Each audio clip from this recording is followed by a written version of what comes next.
Tycho Brahe is famous for his achievements as an astronomer, but he was equally interested in alchemy and may have been ahead of his time there as well.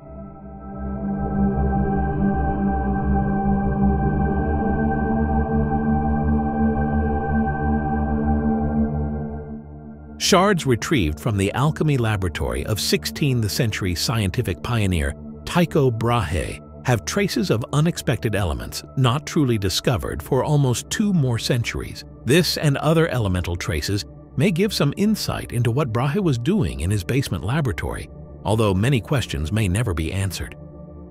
In an era when science was largely the preserve of a tiny few with the good fortune to be able to devote themselves to study, the boundaries between different fields meant less than today.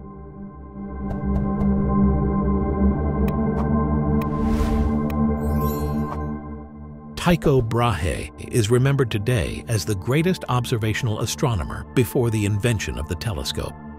The unprecedented precision he achieved in his measurements of planetary positions proved essential to Johannes Kepler's explanation of planetary motion, which in turn laid the foundations for Newton and missions to other planets. For this reason, one of the most prominent craters on the Moon is named in his honor.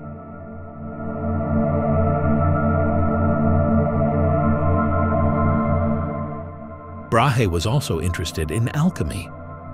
Unlike the more famous alchemists, he did not believe it was possible to turn base metals into gold, instead seeking to use them to cure diseases like plague and syphilis. Mercury, for all its devastating side effects, was the one treatment available for syphilis before penicillin that sometimes worked. His patron, Emperor Rudolf II, used Brahe's cure for the plague. Alchemists seeking to make gold were notoriously secretive regarding their methods. They knew the value of their products would crash if everyone else could make them too. Some of this may have rubbed off on Brahe, but secrecy came naturally to him. He nearly derailed his scientific legacy by making Kepler beg for fragments of his astronomical observations.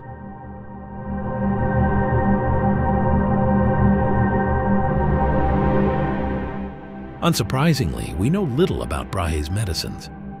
What recipes survive include using theriac, a popular medication of the day that included up to 60 ingredients, to which Brahe added even more after complicated processing.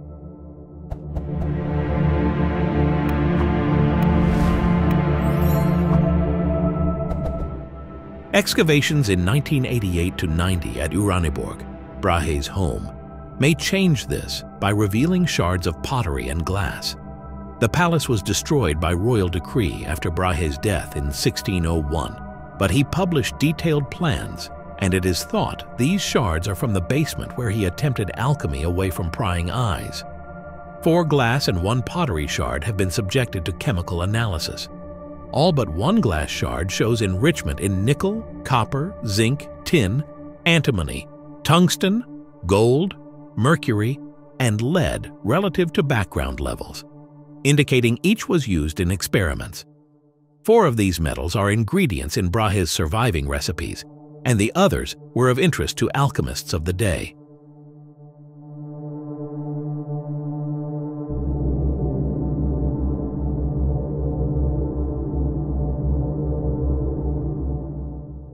But tungsten is very mysterious. Tungsten had not even been described at that time.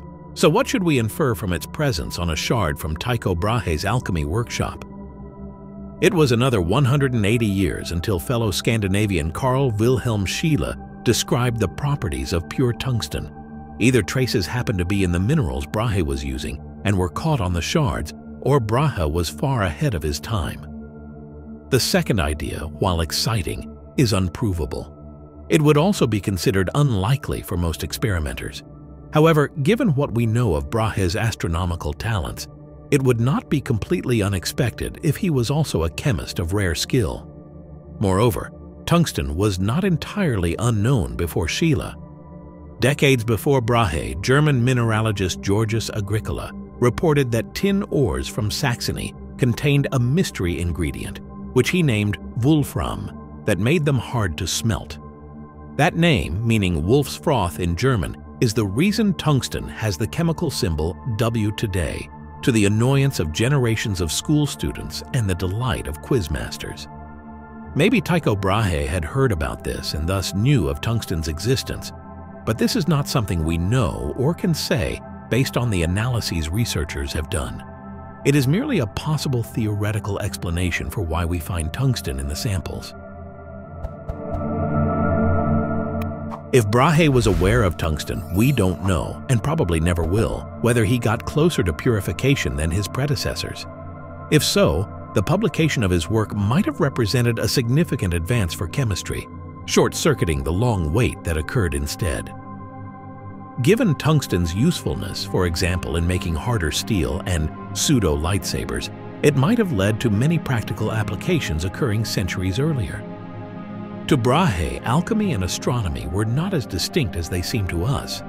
In 1588, he wrote a letter in which he claimed associations between each moving heavenly body and a corresponding metal and organ. For example, he linked the moon, silver, and the brain, while thinking Venus was connected to copper and the kidneys.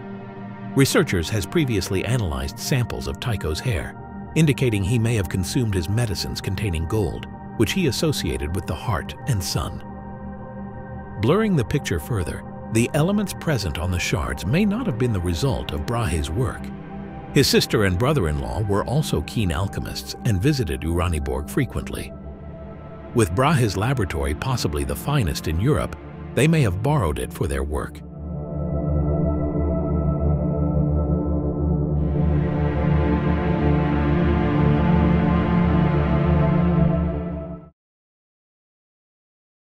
Thank you for watching the Cosmos News YouTube channel. If you enjoyed this video, please give it a thumbs up, share it with your friends, and don't forget to subscribe to our channel for more exciting content like this. Your support means the world to us, and remember, keep looking up at the stars. Until next time, stay curious and keep exploring. Thank you again.